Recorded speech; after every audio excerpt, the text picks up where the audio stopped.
खुलुमबाय आं सिबिरानि ब्रह्म नोंथांमोनखौ आंनि sbbodonews चेनेलाव गासैखौबो बरायबावनाय थाबाय नोंथांमोननि थाखाय आं गोदान मोनसे भिडिअ लानानै फैबावबाय अन्नानै भिडिअखौ जोबजासिम नायलांदो रायजोआव खनले एनकाउन्टार जाथाय जादों गवालपारायाव सप्तासेनि गेजेरावनो खेबनैयै एनकाउन्टार जाबाय थांनाय सानथामसो सिगां गवालपारायाव मानसि लांखारनो नागिरग्रा सासेखौ एनकाउन्टार खालामदोंमोन फिन आरोबाव मैया गवालपारा पुलिसनि आखायाव सानै डाकातिनि जिउ खहा कृष्णाय आरो दुधनैयाव डाकाति जानो नागिरनायनि खौरांखौ गवालपारा पुलिसा स्रोद मोनदोंमोन बेनिखायनो दुधनै आरो धुपधारानि लामायाव गोख्रों सिग्रोमनाय खामानिखौ मावदोंमोन बेयावनो साबा डाकातिफोरा गारिजों फैदोंमोन नाथाय पुलिसा गारिखौ लाखिनो थिनसेयावबो डाकातिफोरा गारिखौ लाखियाखैमोन बेयावनो पुलिसाबो खमैबो 50 किल'मिटारसो डाकातिफोरखौ होसोनायाव गवालपारा गोविंदपुराव डाकातिफोरा पुलिसनि सायाव गुलि गावदोंमोन बेयावनो पुलिसाबो गुलि गावफिननो गोनां जादों माखासे सम गावलायलायनायनि उनाव जाथाय जानाय जायगायाव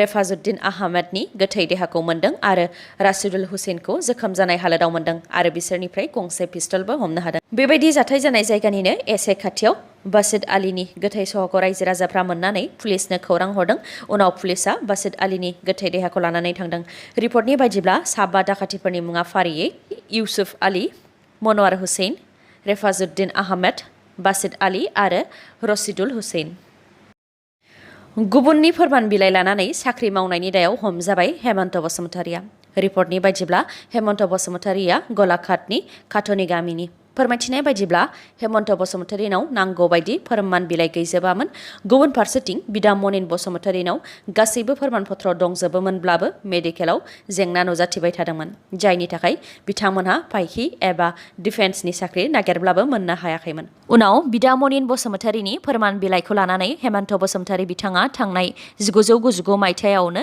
डिफेन्सनि साख्रियाव जइन जादोंमोन आरो बिथाङा दा आजिरा एबा रिटायार लानानै पेन्सन लागासिनो दंमोन आइन बेरेखायै गुबुननि फोरमानपत्र लानानै सरकारनिफ्राय मुलाम्फा लानायनि दायाव हेमन्त बसुमतारिखौ दायनिगिरि फोसावनायजों लोगोसे बिदा मनिन बसुमतारि जाय आइन बेरेखायै गावनि फोरमान बिलाइखौ फंबायनो होदोंमोन सानैखौबो दा लाहौरीघाट पुलिसा एरेस्ट खालामबाय बिटिआर गोरोबथायाव थानाय 3.1 दफानि गामि दाजाबनाय आरो दानख'नायखौ लानानै एबसुनि आफादगिरि दिपेन बर' बिथाङा खौरांगिरि मेल खुंदोंमोन दिपेन बर' बिथाङा फोरमायथिनाय बायदिब्ला माखासे दैदेनगिरिफ्रा गावसोरखौ बारग' एबसुनि मावथि सिनायथि होनानै लोगोआव समाजनि खामानि मावग्राफोरखौ लाफानानै गामि रायजो राजाफोरनि गेजेराव गामि दाजाबनाय आरो दानख'नायखौ लानानै मिथिं खुंदों दिपेन बर'आ फोरमायथिबावनाय बायदिब्ला बिथांमोनहा माखासे मेप लानानै बिटिआरआव थानाय माखासे बर' गामि ट्राइबेल गामि आरो ट्राइबेल बेल्ट एन्ड ब्लक ओनसोलफोरा दानख'जागोन होननानै रायजो राजाफोरनो खोन्थादों आरो बेनि थाखाय रायजो राजाफोरनिफ्राय साइन लानानै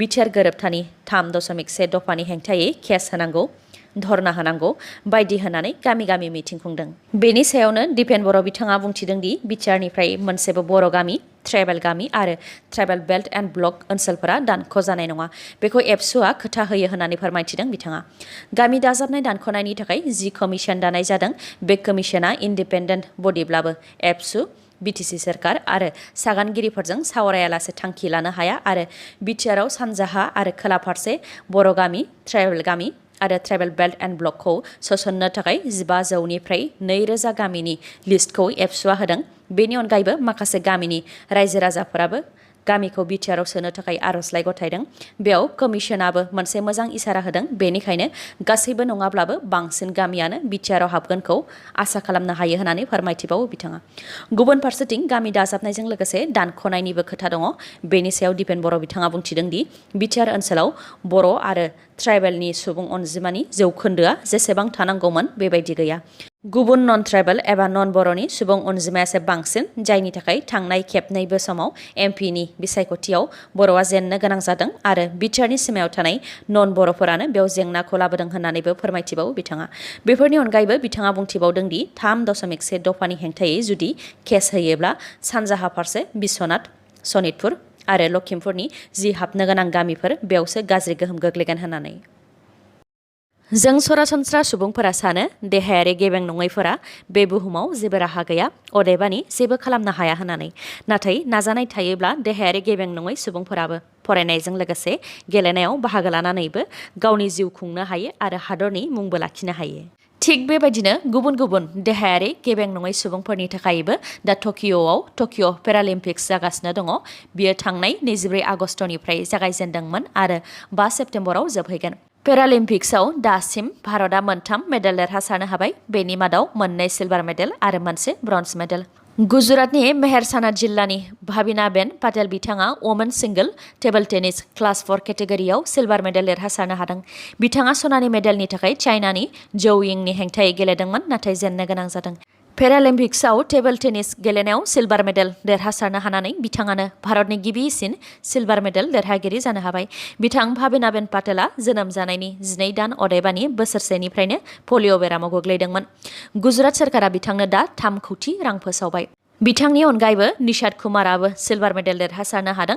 T46/47 हाइ जाम्प बारनायाव बिथाङा एसियान रेकर्ड खालामनो हानानै सिलभार मेडेलखौ देरहासारनो हादों आरो विनोद कुमार बिथाङा मेन्स F52 डिस्कास थ्र'आव 19.91 मिटार जानथाइसिम खुबैनानै ब्रन्ज मेडेल देरहासारनो हादों।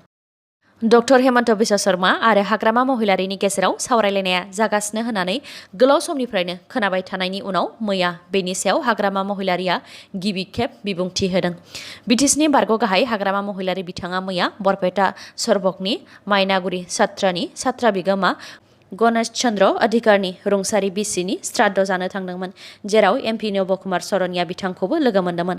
एमपि नबकुमार सरनिया आरो हाग्रामा महिलारि बिथांनि ज' सावगारि नुनानै गोबां सुबुङानो राजखान्थिनि थाखाय सावरायनो ज' जादों साननायखौ नुनो मोन्दों आरो बिथांमोननि ज'नि सावगारियाबो ससियेल मिडियायाव गोसारदों। नाथाय बिथांमोनहा श्राद्ध जानो थांनायावसो जयै लोगो मोन्दोंमोन। बेनिफ्राय हाग्रामा महिलारि बिथाङा खौरांगिरिफोरनि सोंथियाव बुंथिदों दि आसामाव डक्टर हेमन्त बिश्व शर्मा बिथाङा जेरैबायदि गासैबो हारि माहारिखौ लानानै जयै जौगालांनायनि खामानि मावदों बेखौ जोबोद मोजां मोनदों आरो आसामनि गुबुन गुबुन राजखान्थि हान्जाखौ लाफानानै जेरैबायदि जौगानायनि खामानि मावलांनो थांखि लादों बेखौबो मोजां मोनदों। बेनिखायनो डक्टर हेमन्त बिश्व शर्माजों सावरायलायनाय जादों दि बिपिएफ दोलोआ बेरेखा दोलो जानानै थानो गोसो गैया, जयै बिजेपिजों थानानैनो सिगांनि बायदिनो जौगानायनि खामानिखौ मावलांगोन होननानै थांनाय बिसायख'थियाव बुंबोनाय खोथाफोरखौ बावनानै जयै आसामनि गासैबो हारि माहारिनि जौगानायनि थाखाय खामानि मावगोन होननानैबो फोरमायथिदों बिथाङा।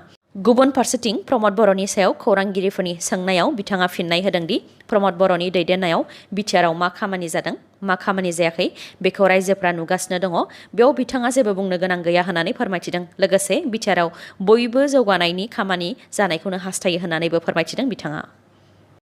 ममता बेनार्जीनि दैदेननाय तृणमूल कंग्रेस टिएमसि दोलोआ सोनाब बंग'आव बिजेपिनि हेंथा खेला गेलेगासिनो।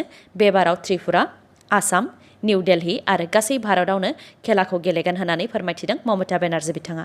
लोगोसे बुंथिबावदों दि जिउ होगोन, नाथाय बिजेपिखौ हादरखौ फाननो होनाय जानाय नङा। हादरखौ रैखा खालामगोन, हा रैखा खालामगोन आरो भारतखौ रैखा खालामगोन होननानै बुंथिनायजों लोगोसे फैगौ 2024 मायथाइनि लकसभा इलेक्शनाव टिएमसि दोलोआ बिजेपिनि हेंथा खेला गेलेगोन होननानैबो बुंथिबावो बिथाङा। मख'नो गोनांदि टिएमसिनि स्टुडेन्टनि बाहागो तृणमूल छात्र परिषद टिएमसिपिनि गायसननाय सानाव सोनाब बंग'नि गिबि मन्थ्रि ममता बेनार्जी बिथाङा बाहागो लादोंमोन। बेयावनो बे बिबुंथिखौ होदों बिथाङा। गुबुन फारसेथिं आसामाव टिएमसि दोलोखौ गोख्रों खालामफैनो नाजानाय सोनाब बंग'नि गिबि मन्थ्रि ममता बेनार्जीखौ बरायदों आसामनि गिबि मन्थ्रि डक्टर हेमन्त बिश्व शर्मा बिथाङा। डक्टर हेमन्त बिश्व शर्मा बिथाङा मैया सिलिगुरियाव फैदोंमोन। बेयाव बिथां डक्टर हेमन्त बिश्व शर्माया बुंथिदों दि ममता बेनार्जीआ आसामाव फैयोब्ला बिथाङा गोजा कार्पेट बनानै ममता बेनार्जीखौ बरायगोन, मानोना ममता बेनार्जी फैयोब्ला आसामाव कंग्रेसनि भटखौ बोखावफैगोन आरो बिजेपिआसो मदद जागोन होननानै फोरमायथिदों बिथां डक्टर हेमन्त बिश्व शर्माया। मिज'राम रायजोआव आफ्रिकान स्वाइन फिभार जानानै 25,200 अमा थैबाय आरो थांनाय 5 दानाव 9,400 अमा थैदों। स्टेट एनिमेल हासबेन्डारि आरो भेटेनारि साइन्स डिपार्टमेन्टआ बे रिपर्टखौ होदों। रिपर्टनि बायदिबावब्ला मिज'राम बांलादेश सिमानि लुंलेइ जिल्लानि लुंसेन गामियावनो गिबिसिन अमानाव आफ्रिकान स्वाइन फिभारखौ मोननाय जादोंमोन आरो बे अमाखौ बांलादेश हादरनिफ्राय लाबोनाय जादोंमोन।